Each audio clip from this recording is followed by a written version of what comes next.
Charles Baudelaire, tiré du recueil Le spleen de Paris, le vieux saltimbanque.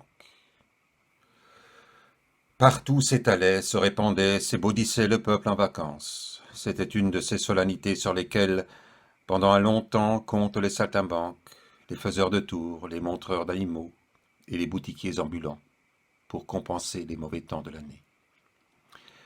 En ces jours-là, il me semble que le peuple oublie tout, la douleur et le travail. Il devient pareil aux enfants. Pour les petits, c'est un jour de congé, c'est l'horreur de l'école renvoyée à 24 heures. Pour les grands, c'est un armistice conclu avec les puissances malfaisantes de la vie, un répit dans la contention et la lutte universelle. L'homme du monde lui-même et l'homme occupé de travaux spirituels échappent difficilement à l'influence de ce jubilé populaire. Ils absorbent, sans le vouloir, leur part de cette atmosphère d'insouciance. Pour moi, je ne manque jamais, en vrai Parisien, de passer la revue de toutes les baraques qui se pavanent à ces époques solennelles.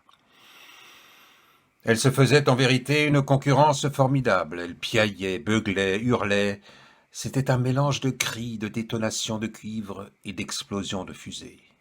Les queues rouges et les jocrises convulsaient les traits de leurs visages basanés, racornis par le vent, la pluie et le soleil.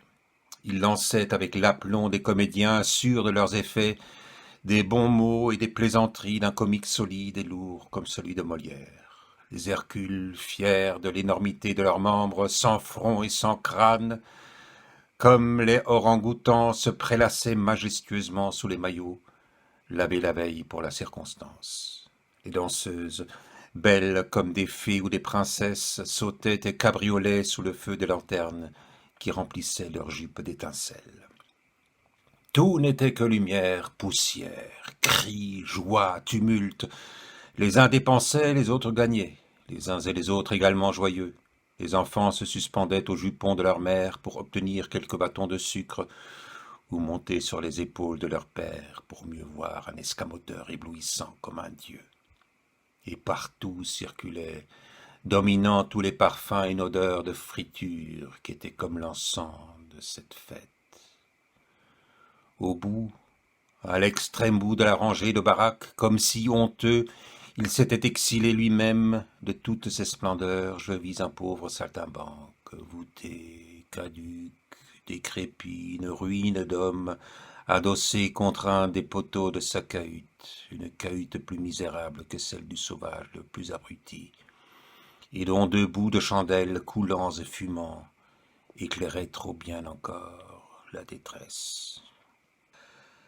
Partout la joie, le gain, la débauche, partout la certitude du pain pour le lendemain, partout l'explosion frénétique de la vitalité.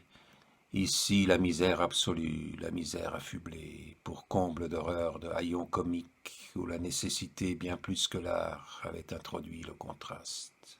Il ne riait pas, le misérable. Il ne pleurait pas, il ne dansait pas, il ne gesticulait pas, il ne criait pas, il ne chantait aucune chanson, ni gaie ni lamentable, il n'implorait pas, il était muet et immobile. Il avait renoncé, il avait abdiqué. Sa destinée était faite. Mais quel regard profond, inoubliable! Il promenait sur la foule et les lumières, dont le flot mouvant s'arrêtait à quelques pas de sa répulsive misère. Je sentis ma gorge serrée par la main terrible de l'hystérie, et il me sembla que mes regards étaient offusqués par ces larmes rebelles qui ne veulent pas tomber. Que faire?